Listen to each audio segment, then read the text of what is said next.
Incontournable, foie gras est en baisse. Et on parle d'une baisse quand même de 5 à 6% pour du foie gras mi-cuit dans nos rayons de la grande distribution. Comment ça s'explique? Eh bien, souvenez-vous, la filière a été quand même touchée par une crise inédite, celui du virus de la grippe aviaire, tout à fait. Et là, il y a 32 millions quand même de volailles qui ont été abattues entre l'été 2021 et l'automne 2023. Et là, on voit que la vaccination a fonctionné. C'est un signe visible de la reprise. Même chose pour la volaille ou encore le canard. Donc, c'est clairement le moment d'en profiter. Pareil, je ne sais pas si vous aimez les huîtres, mais c'est le moment de s'offrir une belle bourriche parce que là, regardez.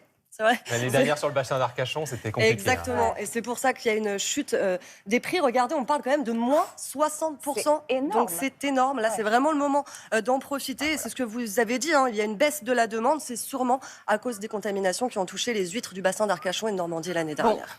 On est content d'avoir des bonnes foie nouvelles. Gras, huîtres, c'est mais, déjà ça. Mais attendez, parce que je crois que ce qui arrive va compliquer les choses. Il y a des prix qui augmentent. Ça concerne quel produit? Oui, c'est même pas augmenté. Là, on peut dire carrément s'envoler. Et c'est dommage parce qu'il s'agit d'un des produits phares de Noël, un peu sucré que les enfants adorent. Vous voyez ce que je veux dire?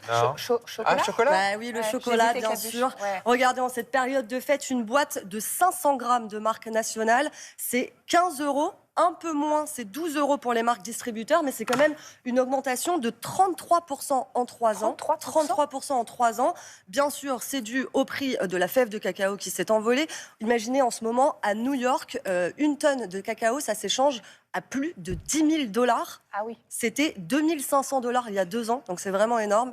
Et là, on peut dire que l'or brun n'a jamais aussi bien porté son nom. On peut même se demander si le chocolat ne va pas devenir un produit de luxe. C'est effectivement assez impressionnant, cette explosion du prix du chocolat et de la fève de cacao. Quelques petits conseils pour faire un bon repas de Noël sans se ruiner? Eh bien, vous le disiez, privilégier les produits qui n'ont pas été touchés par l'inflation, comme on vient le voir, les huîtres, le foie gras. Et puis, on peut aussi remplacer certains produits qui coûtent cher par des produits moins chers. Par exemple, on peut remplacer le saumon fumé par la truite. Franchement, c'est le même aspect, c'est le même goût. Bon, en plus de ça, c'est moins gras, mais c'est surtout moins cher. Regardez, deux bons arguments. C'est moins gras, c'est moins cher. Ça me plaît. C'est 41 € le kilo, contre 51 à 67 € le kilo pour du saumon fumé.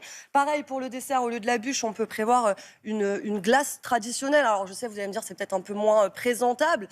Mais c'est quand même moins cher. Puis vous pouvez la décorer avec les enfants, ça fait une petite activité.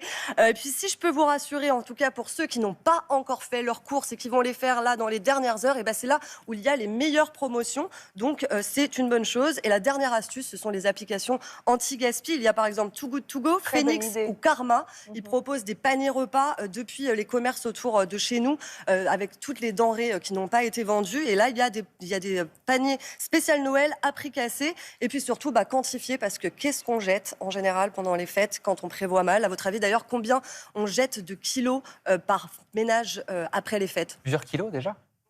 5 kilos. Ouais, c'est en kilos carrément. Non. 5? 3.